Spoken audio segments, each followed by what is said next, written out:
போன பாட்டில் பார்த்தீங்கன்னா மான்ஸ்டர் நகரத்தை அந்த ட்ராகன் அட்டாக் பண்ணியிருக்கோம். நம்ம கதாநாயகி அதுக்கு போட்டியாக வானத்தில் பறந்து அந்த ட்ராகனை அடித்து துரத்தி மான்ஸ்டர் நகரத்தை காப்பாற்றிருப்பாங்க. அதுக்கப்புறம் காயாவை பார்த்துருப்போம். தலைமையகத்துக்கு போயிட்டு ஜீன், லீசா எல்லாரையும் பார்த்துருப்போம். லீசா வந்து சொன்ன மாதிரி இந்த ட்ராகனுக்கு வந்து சக்தி வர இடத்த அவங்க கண்டுபிடிச்சிருப்பாங்க. அது வந்து இந்த 3 கோவில் இருக்காமல் அந்த 3 கோவிலுக்கு போயிட்டு என்ன பண்ணுறோம் அப்படிங்கிறத இந்த கதையில் பார்க்கலாம். நீங்கள் பார்த்துட்டு இருக்கிறது gentian impact argon stories part 3 on Arun Tamil gaming. ஒருவேளை நம்ம கதாநாயகி வந்து அந்த 4 கோயிலில் ஒரு கோயிலுக்கு வந்துடுறாங்க. வெளியே வந்து அந்த ஆம்பர் நமக்காக வெயிட் பண்ணிகிட்டு இருக்கா. அதெல்லாம் வந்து இந்த கோயில் எல்லாமே இந்த மக்களால் கைவிடப்பட்ட கோயிலாமா, யாரும் பெருசாக இங்கே வரவே மாட்டாங்களாம். மான்ஸ்டர் மக்கள்லாம் இங்கே பெருசாக வரவே மாட்டாங்களா அந்த கோவிலுக்கு. அதனாலே உள்ளே வந்து வேறு ஏதாவது மான்ஸ்டர்ஸோ இல்லைனா அந்த ஹிலிச்சுரல்னு சொல்லுவோம்ல, அதில் ஏதாச்சும் வந்து உள்ளே இருக்கலாம் அப்படின்னு சொல்கிறாங்க. அது மட்டும் இந்த ஸ்டார்ம் டெரர் அப்படின்னு குறிப்பிட்றாங்க பார்த்தீங்களா, அது வந்து ட்ராகனை தான் சொல்கிறாங்க. ட்ராகனுக்கு வந்து ஸ்டார்ம் டெரர், அப்புறம் டுவாலியன், அதாவது அதோட உண்மையான பேர் வந்து டுவாலியன். ஸ்டார்ம் டெரர்னு இந்த மக்கள் வந்து அதை குறிப்பிட்றாங்க. இந்த ஸ்டார்ம் டெரர், அதாவது ட்ராகனே அதோட கோயில் வந்து இது கைவிட்டுருச்சு அப்படின்னு சொல்கிறேன். ஸ்டார்ம் டெரர் கோயிலை கைவிட்டுருச்சு அப்படின்னு கேட்கும்போது ஆம்பர் சொல்கிறா, ஆமாம் சொல்கிறது கஷ்டமாக தான் இருக்குது. ஸ்டார்ம் டெரரும் அந்த 4 காற்றின் கோயில் இருக்கு இல்லையா, அதில் வந்து ஒன்று ஸ்டார்ம் டெரருக்கும் வச்சுருக்காங்களா. அதாவது ஸ்டார்ம் டெரரும் ஒரு கடவுள் மாதிரி நினைக்கிறேன். நமக்கு போக அது என்னன்றது தெளிவாக சொல்லுவாங்க. அப்படியான்னு சொல்லிட்டு ஆர்வமாக பேசிகிட்டு இருக்கும்போதே அந்த ஆர்வத்துக்கு ஒரு அணை போடுற மாதிரி காற்று வந்து இங்கே ஒரு மாதிரி வித்தியாசமாக இருக்கே, நம்ம போய் உள்ளே என்னாச்சுன்னு பார்க்கலாம், பாதுகாப்பாக இரு அப்படின்னு சொல்லிட்டு கோயிலுக்குள்ளே கிளம்புறாங்க. ஏன்னா கோயில்னு சொல்கிறேன், நம்ம ஒரு கோயில் மாதிரி இருக்குமான்னு கேட்டால் அப்படிலாம் இருக்காது. ஜஸ்ட்டு கோயில்னு பேர் மட்டும்தான்.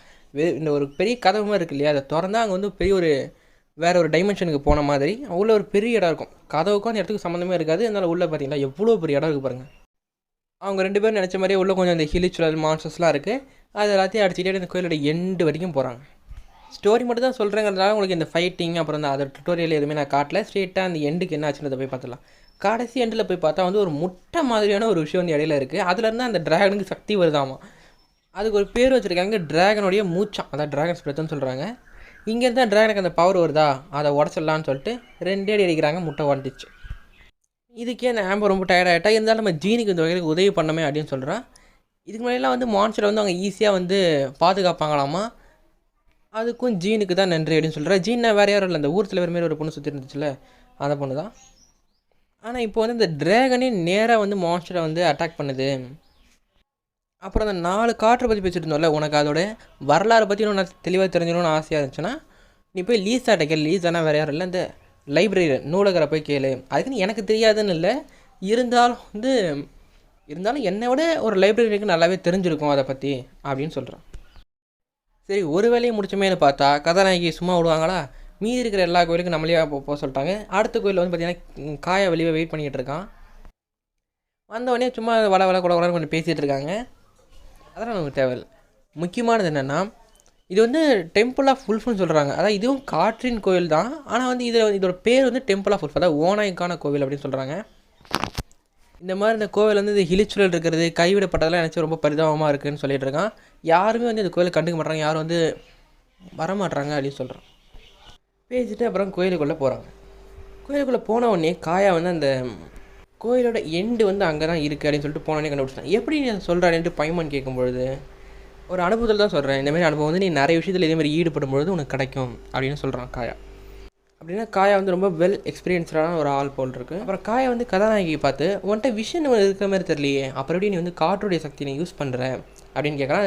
பைமான் வந்து கரெக்டான பதிலை சொல்லாமல், ஆமாம் அது ரொம்ப வினோதமான விஷயந்தான் அப்படிங்கிற மாதிரி சொல்லிட்டு, அது மட்டும் இல்லாமல் காயா கிட்ட வந்து இவங்க 2 பேரும் இந்த அவங்களோட முழு பேக் ஸ்டோரி சொல்லிட்டாங்களா அப்படிங்கிறது தெரியல. அதனால் எதாவது மறைக்கிறாங்களா என்னது தெரியல. பேக் ஸ்டோரி சொல்லும்போது ஜஸ்ட் நமக்கு வந்து சொன்ன மாதிரி காமிச்சாங்களே தவிர என்ன சொன்னாங்கன்னு நமக்கு தெரியாது.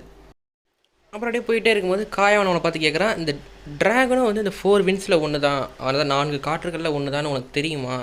எனக்கு அது என்ன அப்படிங்கிறது எனக்கும் எக்ஸாக்டாக தெரியாது. உனக்கு அதை பற்றி நிறைய தெரிஞ்சுக்கணும்னு ஆசையாக இருந்துச்சுன்னா ஜீன் கிட்ட கேளு அப்படின்னு சொல்கிறான். ஆம்பர் வந்து லீசாட்ட கேளுன்னு சொன்னால், இது போன தடவை நம்ம போகும்பொழுது இந்த தடவை வந்து காயா வந்து ஜீன் கிட்ட கேளு அப்படின்னு சொல்லியிருக்கான். அப்படியே கொஞ்சம் தூரத்துலேயே வந்து அந்த கோயிலோட முடிவுக்கு போயிடுறாங்க. அந்த இடத்துல நம்ம அதில் பார்த்தா அதே முட்டை இங்கேயும் ஒன்று இருக்குது. எப்போ போல் போய்ட்டு அந்த முட்டையை உடைக்கிறாங்க. உடைச்ச உடனே காயா வந்து கதாநாயகியை பாராட்டுறான். நீ வந்து நீ ஒரு நல்ல பயிற்சி பெற்ற வீராங்கனை மாரி சண்டை போடுற அப்படின்னு சொல்கிறான். உன்னுடைய வீரதீர சாகசம், இந்த மான்ஸ்டரை காப்பாற்றுறதுக்காக நீ செஞ்ச வீரதீர சாகசம் எல்லாமே மான்ஸ்டருடைய வரலாறில் பதிக்கும் அப்படின்னு சொல்கிறான். அப்புறம் அவனை வந்து உனக்கு நேரம் கிடைக்கும் போது என்னை வந்து தலைமையகத்தில் பாரு அப்படின்னு சொல்கிறான். அவ்வளோதான், இன்னொரு கோயிலையும் வேலை முடிஞ்சு, நீ வந்து கிளம்பு, மீதி வேலையெல்லாம் நான் இங்கே பார்த்துக்கிறேன் அப்படின்னு காயா சொல்லிட்டு கதாநாயகி இங்கேருந்து கிளம்ப சொல்லிடுறான். கதாநாயகியும் கிளம்பிடுறாங்க. டாட்டா காமிச்சிட்டே காய வச்சுக்கிறான். இந்த ஹிலிச்சுவல்ஸ்லாம் வந்து இதுமாதிரி திடீர் தாக்குதலை ஏற்பாடு செய்கிற அளவுக்கு புத்திசாலி கிடையாது. இது எப்படி யார் இருக்கா அப்படிங்கிற மாதிரி யோசிச்சுட்டு இருக்கான். உடனே நீல கலரில் பெண்குயின் மாரி ஒன்று பறந்து வருது. காயை பார்த்துட்டு நீ தான் அதுக்கு பின்னாடி இருக்கியா அப்படின்னு அவன் சொல்கிறான். உடனே அந்த பெண்குயின் ஏதோ ஒரு மந்திரத்தை போடுது. இது என்ன பொண்ணு அப்படின்னு பார்க்கும்பொழுது அங்கே வந்து நெருப்பு மாதிரி ஒருத்தன் வரான். வந்து 2 அடியில் அவ்வளோ சிறப்பாக அந்த பெண்குயினை காலி பண்ணிடுறான். காயாலாம் பொண்ணுல அப்படியே அசையாமல் நின்று வேடிக்கை பார்த்துட்டு இருக்கான் இந்த எல்லா விஷயத்தையும். அவனை காலி பண்ணிட்டு நைட்ஸ் ஆஃப் ஃபெவனிஸ் எப்பயுமே ஒரு திறனற்றே இருக்கீங்கல்ல அப்படின்னு சொல்கிறான். அது காயா வந்து ஆளாக ஒத்துக்க முடியாது, ஆனால் நீ இந்த விஷயத்தில் இருக்கீங்கன்னா அது இன்னும் இன்ட்ரெஸ்டிங்காக இருக்கும் அப்படின்னு சொல்கிறான். ஏன்னா காயாவுக்கு வந்து ஏற்கனவே யார் என்ன அப்படின்றதெல்லாம் தெரியும்னு நினைக்கிறேன். ஏன்னா அதெல்லாம் தெரிஞ்ச மாதிரியே பேசிகிட்டு இருக்கானுங்க. அப்புறம் வந்து என்ன கதாநாயகி வந்து லீஸாவை பார்க்க வராங்க. லீஸா வந்து எப்படின்னா எதுக்கு எடுத்தாலும் இந்த வாட்சொல்லம் பூச்சொல்லம் சொல்லு தங்கம் அப்படின்னு பேசுகிற மாதிரி ஒரு கேரக்டர். இங்கே வந்த வாட்டி அதே மாதிரி தான் பேசுகிறாங்க. உனக்கு ஏதாச்சும் வேணா என்கிட்ட கேளு, நீ தயங்காத அப்படின்னு வந்து லீஸா சொன்ன வாட்டி ஒரு லைப்ரரினால அப்படி என்ன செய்ய முடியும்? ஏன்னா அந்த ரூமில் சண்டைலாம் போகிறதுக்காக வந்திருக்காங்கல்ல, ஒரு லைப்ரரினால் என்ன செய்ய முடியும்னு கேட்டால் நல்ல கேள்வி அப்படின்னு சொல்லிட்டு அதுக்கு லீஸா என்ன சொல்கிறான்னா புத்திசாலித்தனமும் உடல் வலிமையும் தேவையில்லாத விஷயங்களை அப்படிங்கிற மாதிரி சொல்கிறான். அதாவது எக்ஸாக்டாக இந்த வேலைன்னு சொல்லலையா சொன்னால் பைமன் வந்து அப்போ என்ன தான் சொல்ல வர அப்படிங்கிற மாதிரி அவன் கேட்குறான். சரி நம்ம எதுவும் சொல்லாமல் கேவுக்குள்ளே ஆக்சுவலாக போயிடுறாங்க. காயை வந்து ஜஸ்ட்டு உள்ளே போனோடனே பார்த்து சொன்னாலும் அந்த கோயிலோடைய முடிவு வந்து அங்கே தான் இருக்குன்னு சொல்லிட்டு இவங்களால வந்து அது உணர முடியுதாம்மா. அதில் வந்து அங்கே வந்து ஒரு அந்த சக்தியை வந்து அவங்களால உணர முடியுது அப்படிங்கிற மாதிரி அவன் சொல்கிறான். எலமெண்டல் பவர் வந்து அவங்களால உணர முடியுதான். இப்போ வந்து நம்ம கதாநாயகி வந்து லீஸா கிட்டே இருந்த ஒரு ஜெம் மாதிரியான ஒரு விஷயம், ஒரு வைரம் மாதிரியான ஒரு விஷயத்தை பார்த்து இது என்ன அப்படின்னு கேட்குறாங்க. இது கேட்ட நிஜமாகவே கேட்குறேன், உனக்கு இது என்னன்னே தெரியாதா அப்படிங்கிற மாதிரி கேட்கும்போது இல்லை அப்படின்னு சொல்லும்போது இதுதான் விஷன், இது வந்து தேர்ந்தெடுக்கப்பட்டவங்களால வந்து இந்த எலமெண்டல் பவர்ஸை பிரயோகிக்க உதவுது அப்படின்னு சொல்கிறாங்க. அதாவது எலமெண்டல் பவர்ஸ்னால் இந்த ஒரு நெருப்பு, தண்ணி, கரண்ட் அந்த மாதிரி விஷயங்கள்லாம் இந்த கேமில் இருக்குது. அதெல்லாம் நீ ஒரு விஷனை பார்த்ததே இல்லையா, எங்கேருந்துடா நீ வர அப்படிங்கிற மாதிரி கேட்குறான். அப்படின்னு நம்ம லீஸா வந்து கதாநாயகியை பார்த்து கேட்குறாங்க. இந்த சமயத்தில் வந்து விஷன்னா என்ன அப்படிங்கிறது எனக்கு தெரிஞ்சளவுக்கு நான் உங்களுக்கு லைட்டாக சொல்கிறேன். விஷன்னா பெருசாக ஒன்றும் இல்லைங்க, ஒரு மந்திர கல் மாதிரியான கல் இல்லை வைரம் அந்த மாதிரி தான் வச்சுக்கலாம்.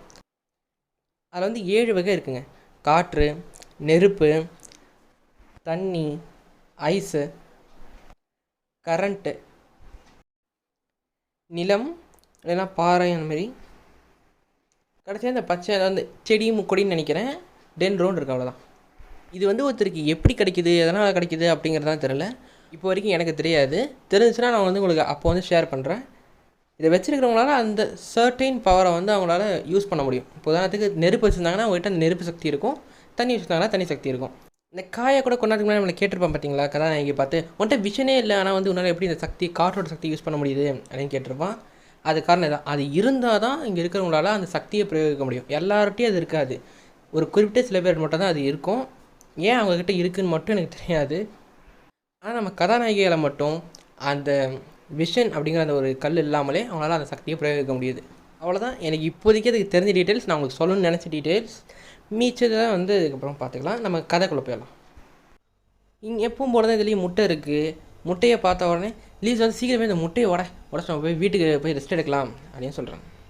காலையில் ரெஸ்ட் எடுக்கிறத பற்றி யோசித்த உடனே எனக்கு வந்து ஒரு உற்சாகம் பிறகுதுன்னு லீஸா சொல்கிறாங்க. கிழக்கு திசையிலேருந்து டிராகனும், மேற்கு திசையிலேருந்து வல்லூர், அதாவது ஒரு கழுகை சின்ன சைஸில் இருக்கும் அது, அப்புறம் வடக்கு திசையிலேருந்து ஓனாய், தெற்கு திசையிலேருந்து சிங்கம், இந்த 4மே இந்த கோயில் பேர். அதாவது இந்த 4 காற்றும் சேர்ந்து, இது இல்லாமல் பார்பேடோஸ், அவர் தான் வந்து காற்றின் கடவுள், அவர் மெயின் கடவுள், அவர் தான் காற்றின் கடவுள், அவர் பேர் தான் பார்பேடோஸ். இந்த கிழக்கு திசையில் இருக்கிற அந்த டிராகன் அதை தான் நம்ம ஸ்டார்ம் டெரர்னு மக்கள் இப்போ சொல்கிறாங்க. ஆனால் அது உண்மையான பேர் வந்து டுவாலன் அப்படின்னு சொல்கிறாங்க. இந்த ஸ்டார்ம் டெரர் வந்து அந்த டிராகன் வந்து இப்போ இந்த ஊரை வந்து அழிக்க ஆரம்பிக்குது. இதுமாதிரி நிறைய அந்த மாதிரி புயல்லாம் நிறைய வர ஆரம்பிக்கும். மக்கள் வந்து இதை பற்றிலாம் பெருசாக மறந்துட்டாங்க அப்படிங்கிற மாதிரி சொல்கிறாங்கன்னு நினைக்கிறேன். இது எல்லாத்தையும் சொல்லிவிட்டு இப்போ உனக்கு தெரியுதா ஏன் வந்து டுவாலனால் 4ல் 3 கோயிலிருந்து மட்டும் தான் அதில் சக்தி எடுக்க முடிஞ்சிச்சு அப்படின்னு கேட்குறாங்க. அதாவது இப்போ நம்ம எவ்வளோ நேரம் எடுத்தாலுமே சிங்கம், வல்லூர், ஓனாய் இந்த 3 கோயிலிருந்து மட்டும்தான் அதால் சக்தி எடுக்க முடிஞ்சிச்சு, அதோடைய கோயிலேருந்து அதால் சக்தி எடுக்க முடியல அப்படிங்கிற மாதிரி சொல்கிறாங்க. ஏன்னா அது ஆரம்பத்துலேருந்தே தன்னைத்தானே அழிச்சிக்குது அப்படின்னு சொல்கிறாங்க. ஏன் அப்படின்னு கதாநாயகி கேட்கும்பொழுது வெறுப்பு அப்படின்னு சொல்கிறாங்க. மான்ஸ்டர் மேலே இருக்கிற வெறுப்பு தான் வந்து அதை காற்றை விட ரொம்ப ஒரு சக்தி வாய்ந்த ஒரு விஷயம் ஆச்சு. அதாவது புயல், பயங்கரமான புயலாக அந்த மான்ஸ்டர் நகரத்தை அழிக்கணுன்ற அளவுக்கு ஒரு புயலாக தான் மாற்றிச்சு அப்படின்னு சொல்கிறாங்க. வெறுப்பு தான் காரணம் அப்படிங்கிறாங்க. பைமான் கேட்குறான், ஆனால் ஏன் இந்த 4 காற்றலில் ஒன்றான டுவாலின் தான் காக்க வேண்டிய பாதுகாக்க வேண்டிய மான்ஸ்டர் மேலே ஏன் வெறுப்பு வந்துச்சு அப்படின்னு கேட்குது.